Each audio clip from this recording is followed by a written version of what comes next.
We are live, but hang on just a second. Sure.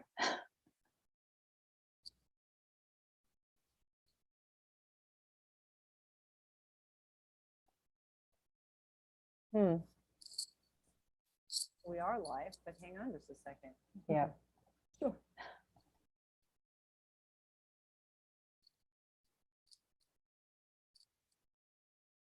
Well, I was trying something different and that didn't work, which is totally fine. But let me just, we're just going to keep moving forward. I was trying something new that I hadn't tried before and it didn't work. And that's cool. Hi, welcome to At a Crossroads with a Naked Podcaster. I'm Jen Taylor, your host, and today I'm here with Sabrina Osso. Sabrina, how are you? I'm very well. Thank you so much for having me, Jen. This is so great. I'm really excited, and I am really excited. I love knowing bullet points about people, but not a whole lot. And definitely that's what I have. So I want to just jump straight into Osso Safe. And I told you beforehand, I love that because it's a play on words, which is one of my favorite things in the world. And it's very applicable to what the website is. All the show notes are listed so anybody can get the link, but you jump in and tell me all about Osso Safe. Sure. Again, thank you for having me. I'm so grateful for the opportunity. Any exposure, any way that we could get out there, I greatly appreciate it.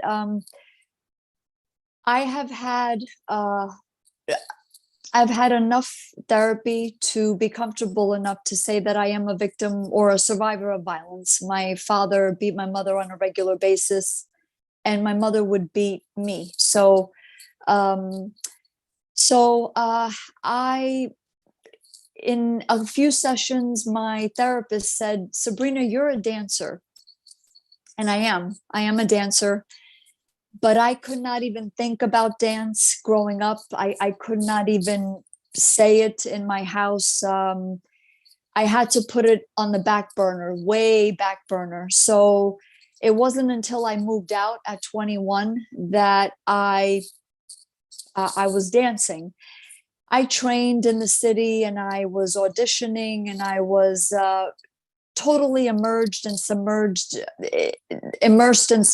the dance world, if you will. New York City, taking 12 classes a week. And I loved it. I still do. I'm still a dancer. I was born a dancer. But like I said, I couldn't even, it was so far from my mind. It's how I could survive, if you will. So I was auditioning, I was getting gigs, and then I started writing my one-woman show called Home Sweet Home. And I play different women being abused. She goes to her good place. That's where the dancing comes in. But then she's pulled back into the terror of violence. But the show ends really strong, really empowering. And I did a lot of research for the show. And I could not believe, Jen, the statistics that I was finding. So I said to myself, I need to make this a business, a bona fide service with a bona fide business with products and services that would really make a difference in people's lives. And I said to myself, what did I need growing up? What would have helped me? So that's what I created. So really, Osso Safe came from this one woman show. And I taught dance for 10 years, and I actually performed the show with my students at the time, which was really exciting. And I could look back on that in hindsight, and I could say, wow, that was pretty amazing, that I was able to do this with my students at the time. And they were excited to be a part of that. So I hope I answered the question. I may have gone off on a tangent, but that's I love tangents. Yeah. Tangents are great. Osso Safe is feeling safe where you live, work, and play, which is a really big thing. I mean, that's everything, right? Right. Live, work, and play. It's everything that you'd experience. And you have products and services that save lives for people. That was your goal, was to help people save lives. It was preventative. Right. Correct? Right. Correct. And I love that you touch on your story. We're definitely going to go there. You were also a TEDx speaker. Tell me a little bit about how that went. Yeah, that was so, I am so grateful that the opportunity just came to me. My hairdresser at the time, Natasha, she was a student at New Jersey City University, and she knew what I did for a living, what I am marketing out there. And she said, you know, Sabrina, my university is hosting a TEDx talk. Why don't you apply? So I did, and it was a really simple one-page application, and I gave it a shot. So soon after I submitted, I got an email saying, "Congratulations, you're a an alternate." So I thought, this is great. Like like a yeah, an alternate. So, but then after about a week, I got another email saying, "Congratulations, you're one of the 8 presenters." And I said, "Oh my gosh, this is so great." So I prepared for it. I ran through it so many times. I rehearsed myself to death. I I I tested it on people that knew me and people that didn't know me. Um, and yeah, so and we did it. We did that in April of 2018, and Natasha came to see me. Oh, I'm so grateful to her. Because otherwise I wouldn't have even known. And people have told me, it's really difficult to get that. Yeah. So, and I'm so grateful because it really gives you a lot of credibility. And yeah, and I really and the title of it was "The Past, the Present, and the Future." And you had to fit along those lines, like present your idea along those lines. So it was a great experience, to say the least. And the TEDx people were great. They made sure that you were comfortable, and that everything was set for you. Oh, it was so great. Oh, good. Now, did that launch your speaking career? Because I know from your website, you do a lot of speaking engagements. You'll do presentations like this, like podcast interviews, but you do a lot of speaking engagements. Did that happen as a result of the TEDx talk, or were you doing those before? I would say after the TEDx talk, the speaking engagements came more. They were more. Yeah, definitely after, I would say. However, because I did the TEDx talk in 2018, so yeah, 2019, and then COVID hit. So it was kind of like you're moving along in the vehicle, and then the brakes got kind of put Yeah. for all of us, right? For all Yeah. of us Yeah. in whatever we're doing. So, but yeah, I mean, I put the TEDx credibility right in the subject line and everything that I do, just to get people's attention, that Yeah. that I am a TEDx speaker. So it's definitely, I'm so grateful to Natasha. Endless. You have a section on the website about warning signs, and but one thing first I want to talk about, you talk about how the eradication of home violence should not be in the hand of the victims, which, holy cow, like when you are in that situation, you don't feel like there's any way out. You feel stuck, you feel like that responsibility should be schools, workplaces, real estate, sports, lawmakers, hospitals, and everyday conversations. And I love that. I'd love you to dive in a little bit more about that, because you're talking to me from a victim and a survivor standpoint. Right, right. Yeah, we always hear, why don't you just leave? Why don't you just leave?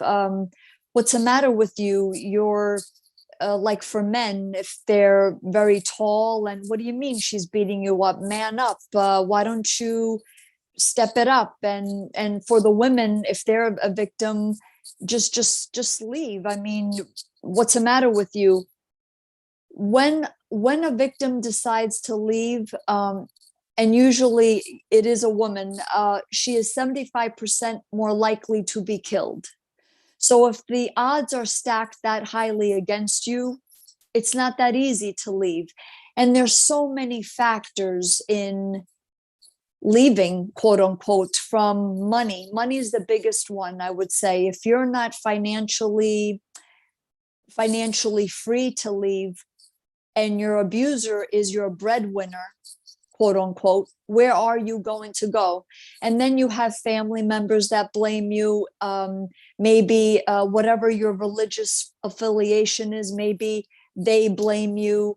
You're scared, you're traumatized, you have children. I mean, it's just, we go over in our seminars and workshops 50 reasons why people don't leave. It's not that easy. So, and it's really putting the focus all in the wrong place. It's the abuser that has to go. The abuser has to go. And in fact, I make that a focal point in my TEDx talk. In fact, the title of the TEDx talk is, if you're a victim of home violence, don't leave, stay. And the whole premise is, where are you going as the victim, especially children? Children are always the victim. So it's the abuser that has to go. You stay right where you are. So it's a totally different way to think about violence. And we are focusing on the real estate industry because to have a victim to uproot their kids, and male or female, and to uproot their lives, it's really ridiculous. You're bleeding, you just got punched, you just got put down, your mind is just in a whirlwind, and then we expect them to leave. And I have to say, the shelters, and we're not a nonprofit. We have a very different approach. We respect all of the nonprofits and the charities that deal with, we don't even like to call it domestic violence. However, just treating it that way is really keeping the problem in place. So, and I know of a shelter that turns away at least 100 women per year due to lack of funds, lack of resources, and lack of spacing. So it's really a Band-Aid, if you will. So we really teach people, the focus is in the wrong place. You don't expect a victim to leave. It's ridiculous to even think that, quite frankly. So I hope I answered the question.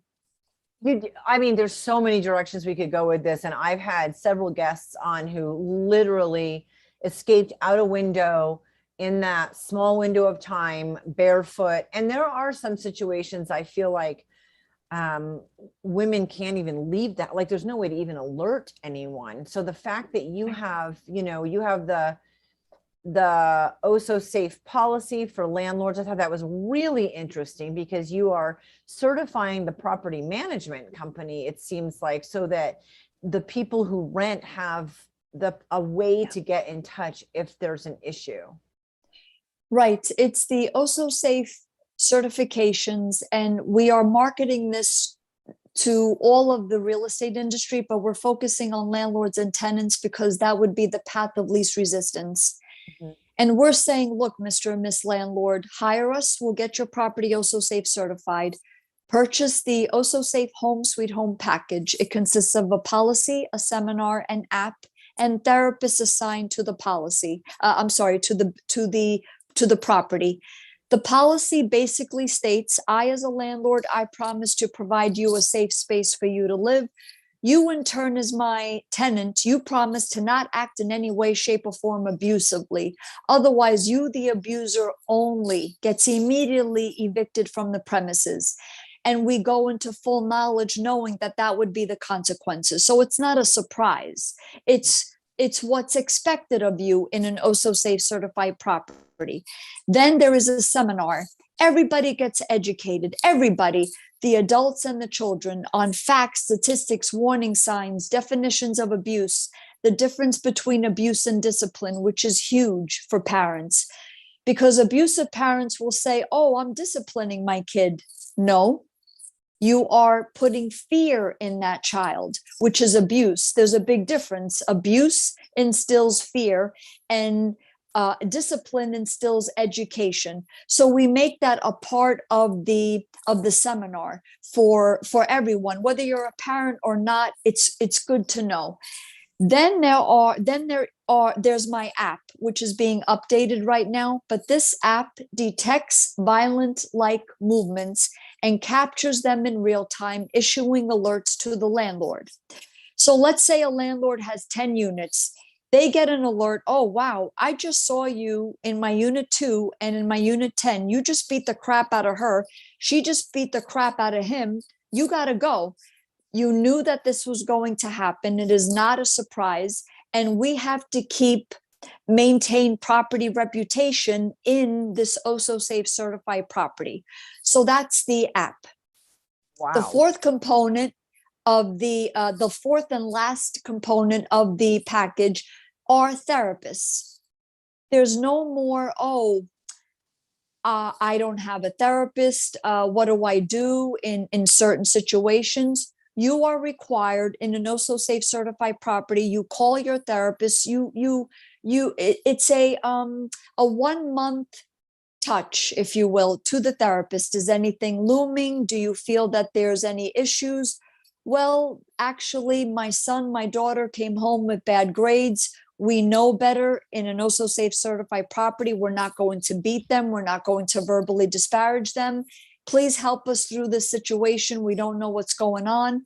So it's all worked out with the therapists.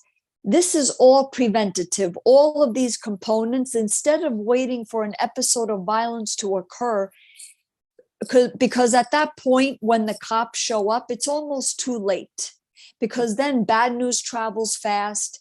Everybody's kind of like, wow, what happened in unit A4? I thought that they really, I would hear them screaming and yelling. I know it's none of our business. None of that. We make it a point to say, look, you are held to a higher regard, a higher standard in an Osso Safe certified property. There's no more, it's none of your business. We all look out for one another. And this is all education. This is all on the preventative side. So this is what we are introducing in the real estate industry. And we want this to carry over all residency, whether you rent, whether you own, whether you have a mortgage or not. It's a much better approach. I was going to ask you about owning or having a mortgage. I mean, first of all, the rent, that's huge. That's a massive chunk of people just renting. And like the last property management company we used, we weren't the only house that they had on their docket. You know, they have many, many of them. So you could really target property management companies, and one company could be many, many, many locations. Right. So it would get out really fast. I would have never thought of targeting real estate. That's really super fascinating to me and really interesting. And I was going to ask you about the app. So could people just download the app to have it outside of the seminar and the certification or the workshop, or is it part of the packaging? Yes, it'll have multiple applications. For example, anyone that hires nannies, or anyone that hires home health aides, or for open houses in real estate. So that would be kind of outside of the Osso Safe certification, if you will, because let's face it, you really don't know who you have hired for your loved one. And it could include also pets, you know, like pet sitters, for pets, for children, and for elderly. And it works both ways. There are home health aides that are abused by the client, you know, so it does go both ways. So this app will be applicable in those areas, as well as part of the Osso Safe Home Sweet Home package, it is for inside, because we have surveillance all for outside, right? For whoever comes to your door. But what about inside? What about our husbands, our wives, our girlfriends, our boyfriends, our children? So this is again, it's a different approach. It's bringing the technology in residency, and of course we're always doing testing, like over and over again, testing the app, different situations, and we are addressing privacy, obviously, but we say you cannot sacrifice safety for privacy. And the app does not pick up documents. It doesn't pick up conversations. It's strictly going, or it's getting more and more perfected. It's going to pick up only violence. So punching, hitting, slapping, spitting, raping, kicking, pulling hair, and so it's all in that realm, if you will. Wow. I want to jump back into your story, because this is, I mean, you did touch on it. You have a blog on the website. The website's very comprehensive. So that part, once people get on there, it is super clear. You have a book now button at the top right, all the social media links, all the information. It's very comprehensive and really, really easy to navigate. So that part is great. Thank you.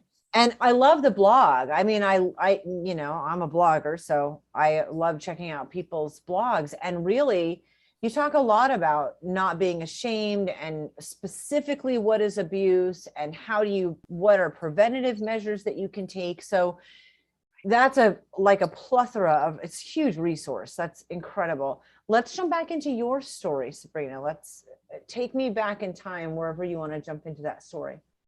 Sure. Thank you for the positive feedback. I love that. I greatly appreciate that. I mean, I remember so many episodes of violence, and I mean, just growing up, it was just there was always yelling and screaming, always slamming doors, always verbal. And I'm Italian.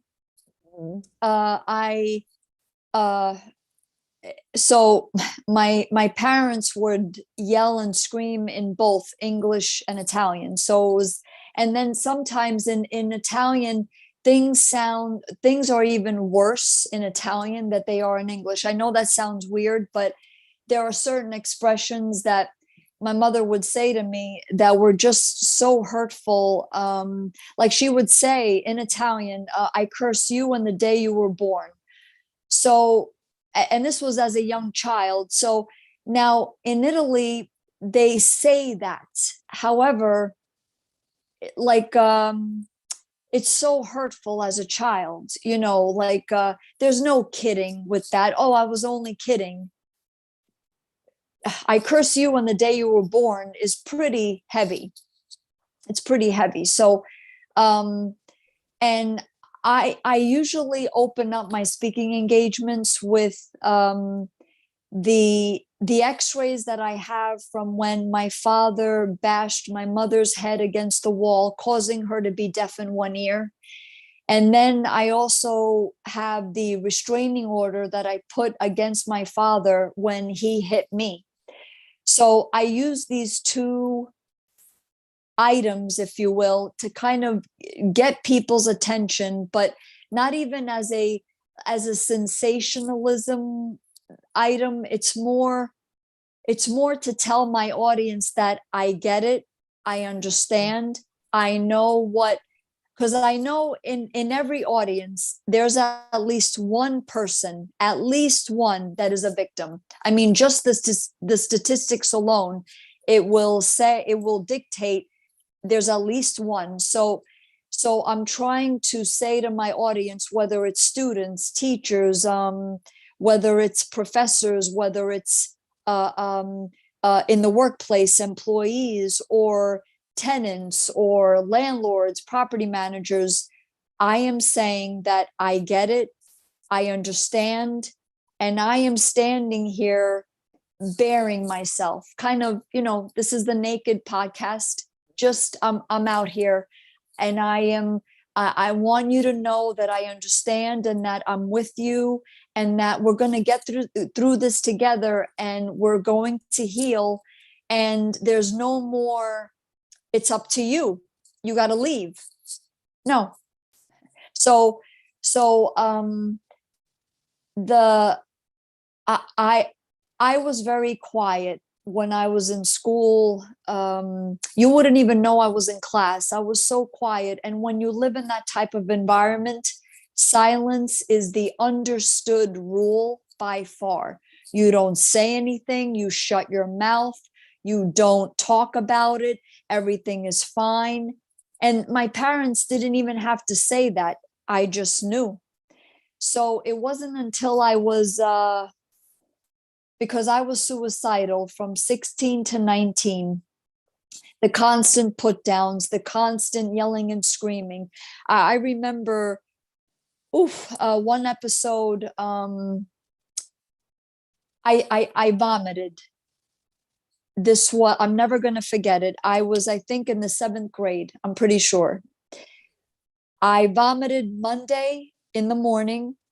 I was supposed to go to school, but I vomited because my parents were fighting and I knew somebody was going to hit somebody.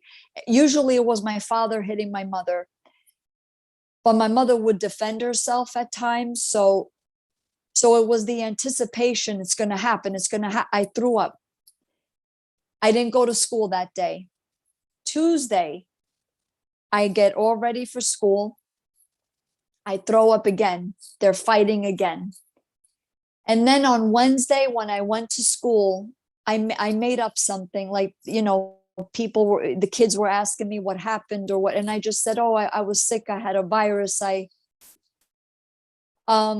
So like I said, it was the constant, like swallowing, if you will, like you don't say anything, everything is fine. And as a kid, things are not fine, but you're trained to just take it in. So I was suicidal from 16 to 19. And it wasn't until I got to university that I used the psychological services there, and it was free. But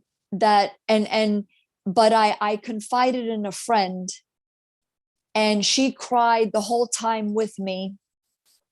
And she said to me, Sabrina, you have to go talk to somebody.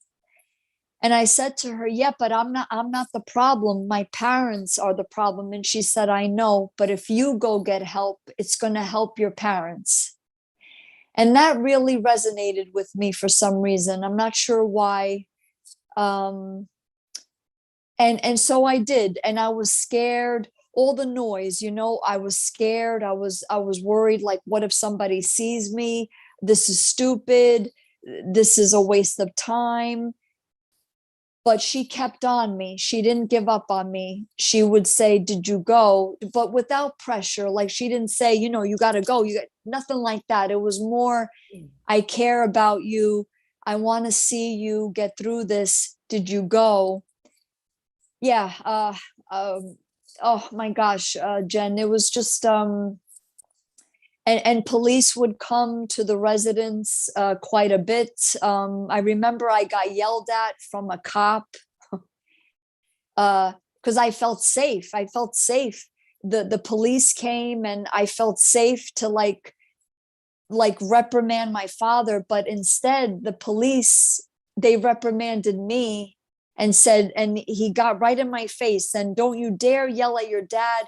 Oh my gosh. So all of these dynamics were happening on a regular basis, and very painful, and I always thought it's my fault. As a kid, you blame yourself. It's my fault. It's my, and my parents would actually do that to me, like kind of put the blame on me, like, and I look back, I'm like, well, no wonder I was suicidal.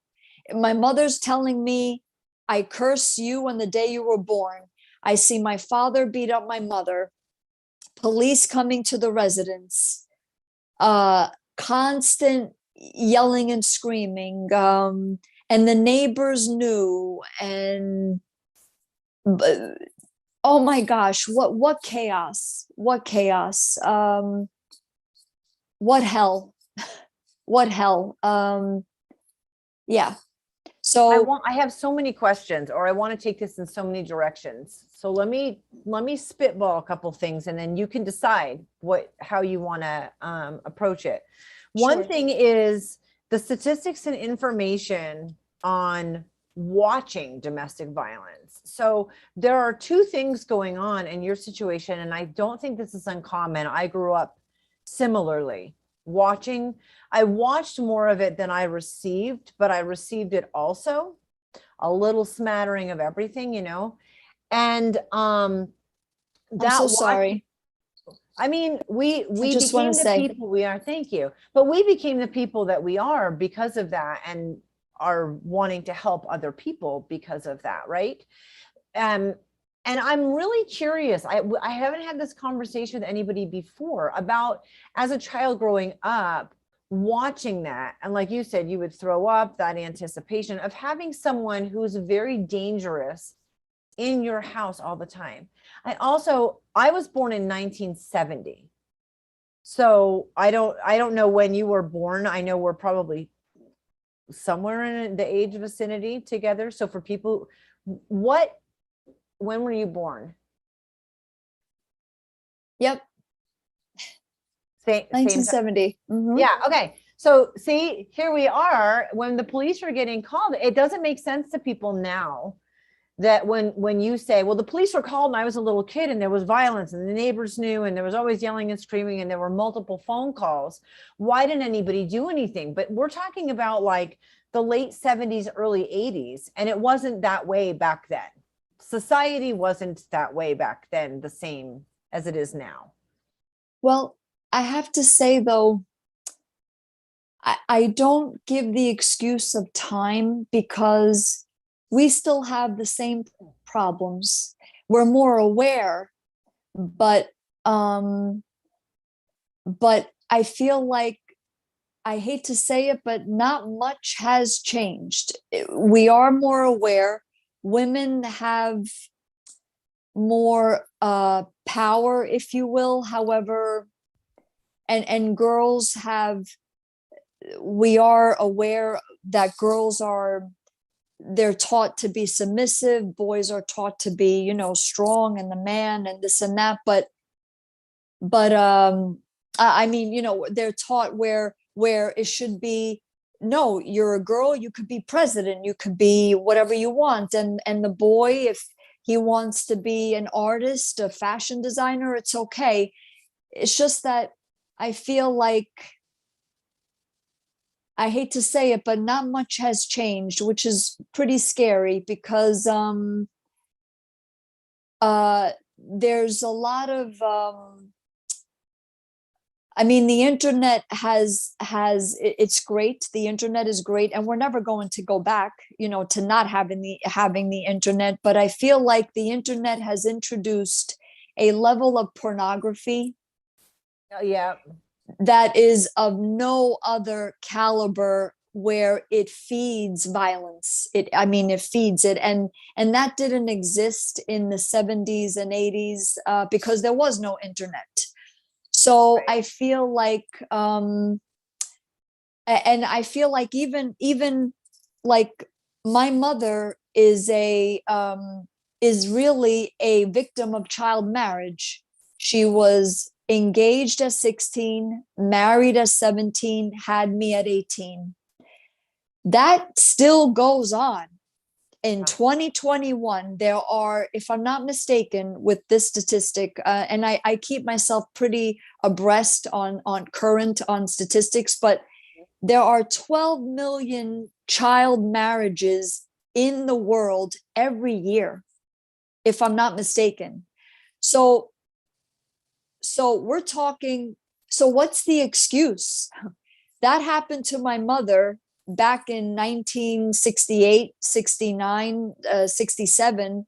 We're in 2021. What is the excuse? It's still going on. So I feel like, yes, things have gotten better as far as awareness, as far as we are more knowledgeable, and we can talk about it. We are talking about it. Back then, it wasn't as talked about, but we still have a long way to go, Oh, absolutely. especially with children. There was a very poignant movie, and if she didn't win an Academy Award, she should have. The Burning Bed, Farrah Fawcett, Mhm. amazing movie. It really shows how traumatic. I mean, she was just beaten.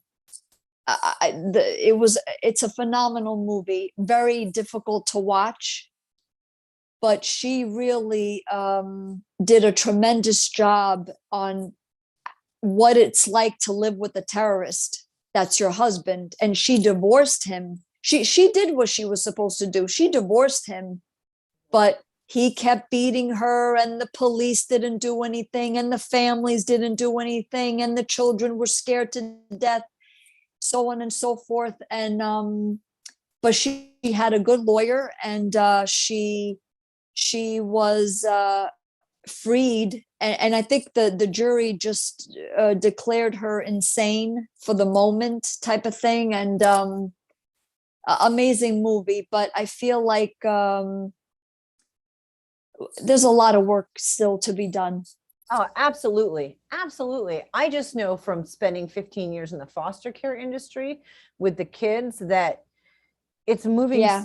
very slowly forward, but there is a much bigger awareness. So, what about, can you address anything about being a child in and watching that and what that does to kids?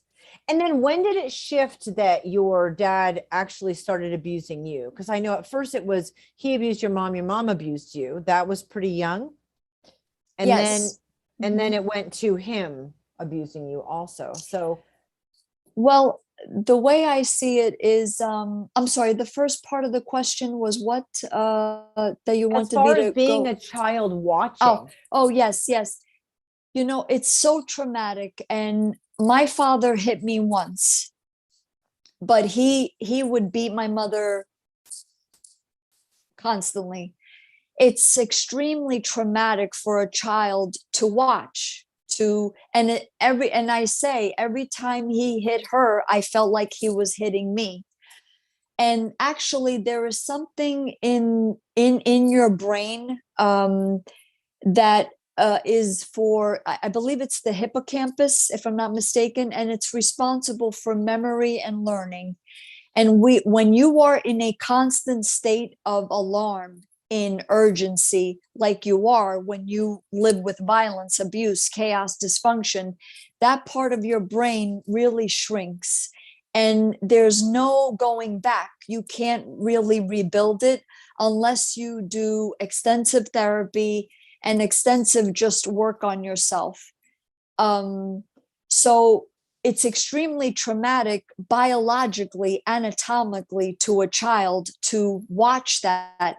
And then you are in a constant state of alarm. So there's constantly harmful chemicals being released in your body, throughout your body and your brain on a constant basis, because you have to be in a constant state of alarm in survival mode. It's very harmful as a child. Also as an adult, obviously, if you're the mother, the father, you're getting beat up, you're scared all the time, it's extremely detrimental all around. So, and then you're as my therapist says, you're hyper vigilant. You're hyper vigilant. You're always thinking ahead. You're always thinking 5, 6, 7 steps ahead, because you're like, what else do I have to survive? It's very hard to kind of be, or to relax, or to stay calm, or it's very difficult. But my father, uh, I don't remember a time where there was peace in the house. I don't remember. I can't even recall laughter. I can't. I mean, I have maybe snippets of like I'm grateful to them that I know Italian. I'm very fluent in Italian, and it's because of them. So I, I'm grateful for that. Um, I am. I am a proud Italian. I've gone there many times. It's a beautiful country, but I could have learned all of that minus the violence, abuse, chaos, dysfunction, right? So, and to tell you the truth, I never enjoyed Italy until my adult years, because in Italy there was constant fighting and suitcases being thrown, and I mean, it was just, it's like your life is stolen. That's what it is. When you live with violence, abuse, chaos, dysfunction, your life is stolen. You like I'm a dancer, right? If I lived in a different family, I would have started at 3, 4, 5, 6 years old. So I couldn't do that. There was no way. There was just no way. Um, so I hope I answered the questions. Um, When did you get a restraining order on your dad? How old were you? How did that happen? And yeah, that's the next thing I want to ask you. um, he hit me across the face, and my mother called the police. Ironically enough, she never called the police on herself. I called, I believe. And then I think, yeah, I called, but when my father hit me, she called the police, and I had told them prior to that, you ever lay a hand on me, I will put you in jail. And I did. I signed the restraining order. I went down to the police station. Yeah, and I don't regret it. Not yesterday, not today, and not tomorrow. How old were you when that I happened? was 20. Okay. So you were I an was adult. 20. You had the ability to press charges. Yeah, What yeah. was his reaction? And are they still alive? Do you have any contact? How did that kind of work its way out? My father passed away in November of 2017. Yeah, 2017. My mother, she exists, but very much unalive. That's the best way I could put it. She's, I mean, yeah, that's the best way I could put it. She exists, but very much unalive. And the restraining order, we went to court, and I'm never going to forget this. The judge asked him, no, the judge asked me, are you afraid of your father? And I nodded yes, like a very pronounced yes. And he sat right next to me and looked at me with such, like, what's the matter with you? How could you be afraid of me? I'm never going to forget that. Like, as if the years, and that was already 2 decades, right? I was 20. The decades of trauma, of terror. And to him, he thought nothing of it. Nothing. Like, how could you be scared of me? I pay your tuition. I feed you, I clothe you, you have a place to stay. That's the mentality. And I have to say, I would have rather been raised by wolves. I would have been safe than to have, abusive parents will say that, right? They'll say, I did this, I did that, and and and I say to them, what did you put the kid on the planet for? You don't get extra credit because they're being fed and you have a home for them, or whatever your living environment is, and that you give them clothes. What did you expect? Did you give birth and expect them to be raised by wolves? Yeah, you gotta have shelter and clothing and feed them. Yeah, that's how it goes. Right. You don't get extra credit for that. So according to you, abusive parents, that's why you beat your kids, because you gave me food, and I would stare at food for like a half hour. I wouldn't eat because I couldn't eat. I was so nervous and so stressed. And in an Italian household, that's bad, right? You're not eating. You got to eat. You have to eat. You have to eat. But to them, it's like, yeah, so what that you just saw me beat the crap out of your mother, or your mother is beating you, and yeah, you got to eat. It's very sick. It's a very, and abusers are sick people. Like, how could you think that that's okay? There's something wrong with you. And I'm not excusing them. Please don't misunderstand me. There are fathers raping their daughters out there in the middle of the night, in the day. You are very unwell. I mean, so this is why with what we have created, and I know that we are moving residency in this direction, where safety must become a required standard condition of residency, period, over and out. You don't get to act like a beast, like a barbarian, like a savage without consequences. You are in an Osso Safe certified property. Just because you are a parent, it doesn't give you the right to abuse your kid. And safety needs to become a required standard condition of residency. Otherwise, get out. You're out. As far as we're concerned, you don't get to live anywhere. You shouldn't. For what? For what? Terrorizing everybody in your household? It's not the way life is supposed to be. Certainly not for a child. So I know we went off on a tangent. I hope I answered your questions, but it has to become a standard, and we will see to it that it does. I did love that you said, because this is so common in all abusive situations. I gave you this, and this. I did this, and this for you. You went to the store, you have clothes, you have, in any abusive situation, like that's something exceptional or above and beyond. And like, that's a status quo. I would never think that buying my kids a pair of shoes gave me some sort of right to then turn around and abuse them. I think that's a very great thing to have pointed out. You were attracted to dance from a young age, but you weren't put into dance. It was something you kind of, you're like, you craved in who you were.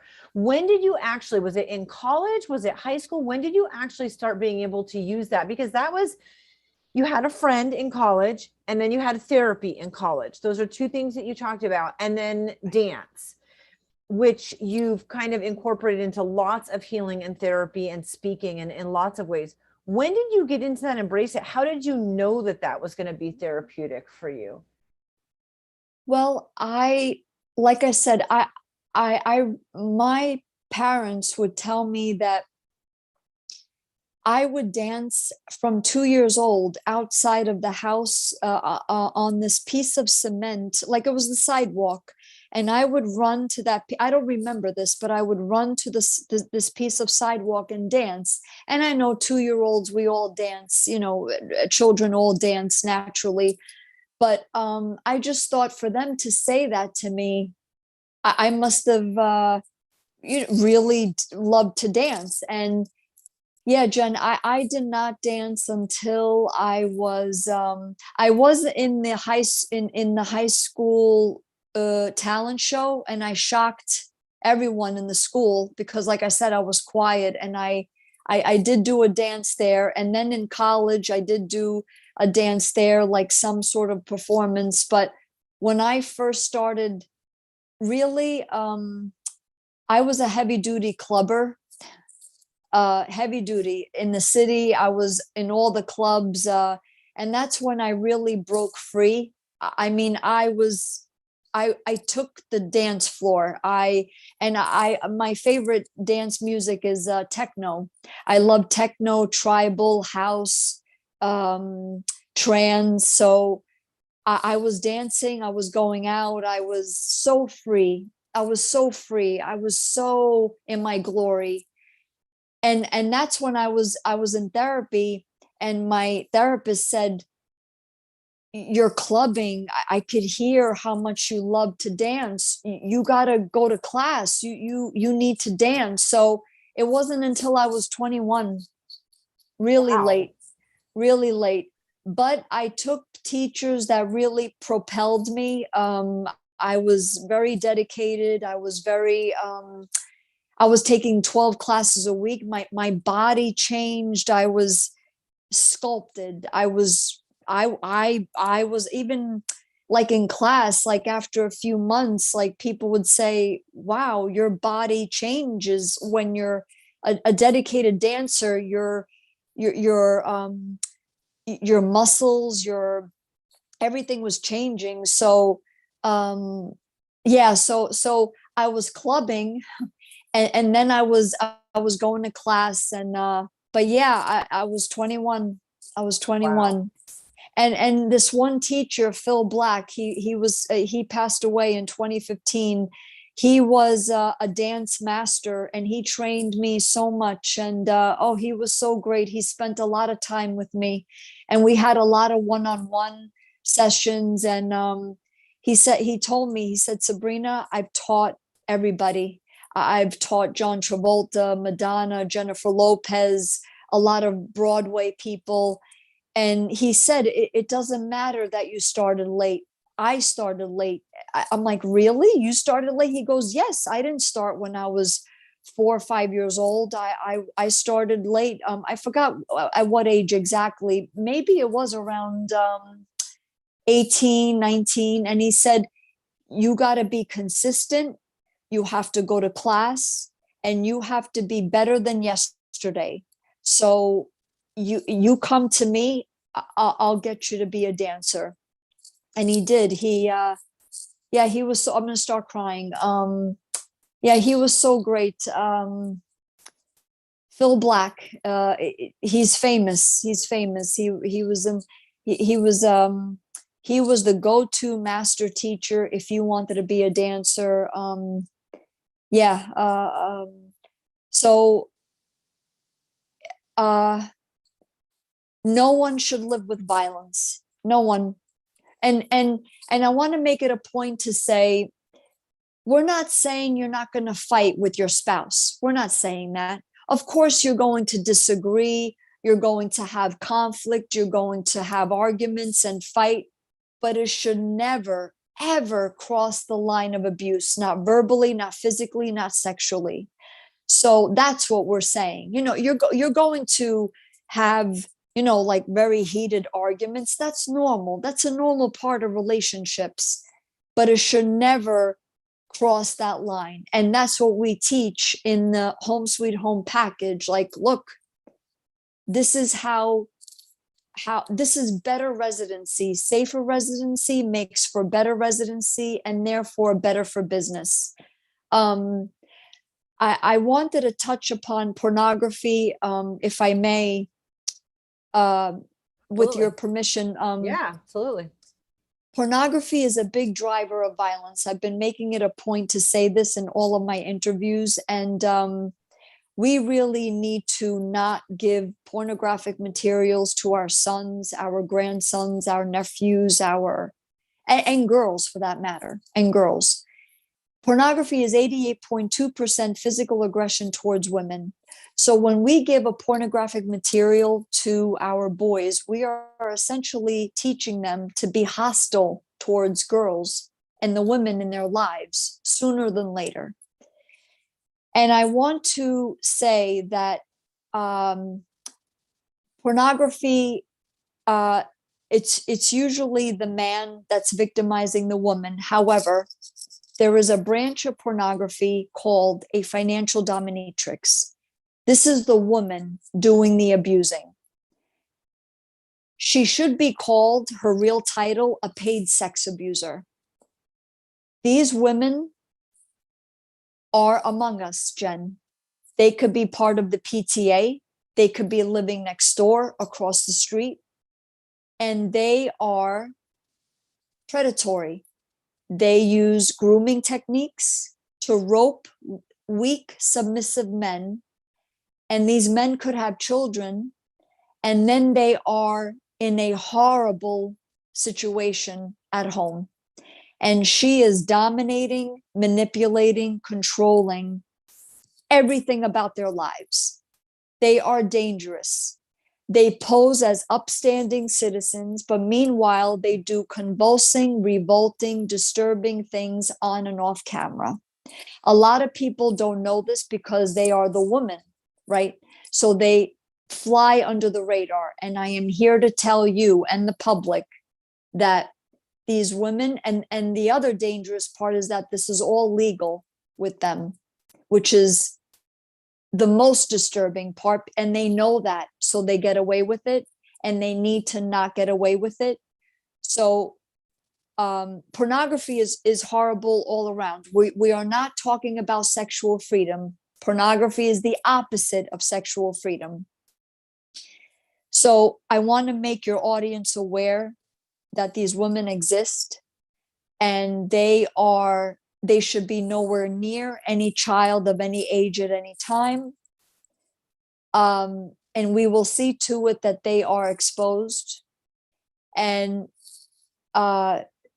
this is just all part of the pornography umbrella. And it also fits under, like, pornography is the big umbrella, and under that is trafficking, sex trafficking, child rape, child pornography, prostitution. And pornography is the material used to create the market, right? So thank you for letting me say that. It's very important. It's a big driver of violence, and it belongs nowhere in society. And I'm so grateful to Billie Eilish. She's the singer, the performer. She put out an article. I haven't read it yet, but she has said that pornography has been very detrimental for her. I don't know how or why she started looking at it at 11 years old, but she has said, and she has a lot of pull, right? She's an entertainer, she's a singer with a lot of influence. She has said pornography is very, I have to read the articles, but the title said that it has really messed up my mind. So, and I'm so grateful to her to admit that, because other kids will follow, will say, you know what, this is not good, watching someone being choked. I mean, or being spit on during a sexual act, or, and it's not sex, it's violence. So all of these components put together are all very important in what we're doing at Osso Safe, where safety becomes a required standard condition of residency, where children are safe, where just because you are a parent, it doesn't give you the right to abuse your kid, that teenagers get involved in healthy relationships, very important. Because let's face it, school shootings, all of that, the root of whatever's happening in our world, the root of it is at home. If we make our home safe, everything else will fall into place. Our schools will be safe, universities will be safe, workplaces, movie theaters, public places, concerts. It all starts in the home. Sabrina, thank you so much for being on. What is the best way for somebody to contact you? I have all of your information listed, but if someone's curious in the program, what's the best way? Sure. You pointed out our website. It's ossosafe.com. That's OSSOSAFE.com. My direct email is sabrina@ossosafe.com. I'm on all the major social media websites, platforms, Facebook, LinkedIn, Twitter. I started a YouTube channel, if you will, called Osso Safe Kids. And I'm speaking to all children, but especially abused children, to give them a voice and to let them know that they're not alone. It's not their fault, and to kind of vent and talk about it. So I just started this a couple of months ago, Osso Safe Kids, but that's on the YouTube channel. I'm on Instagram, and yeah, just that would be the best way. That would be the best way. Thank you so much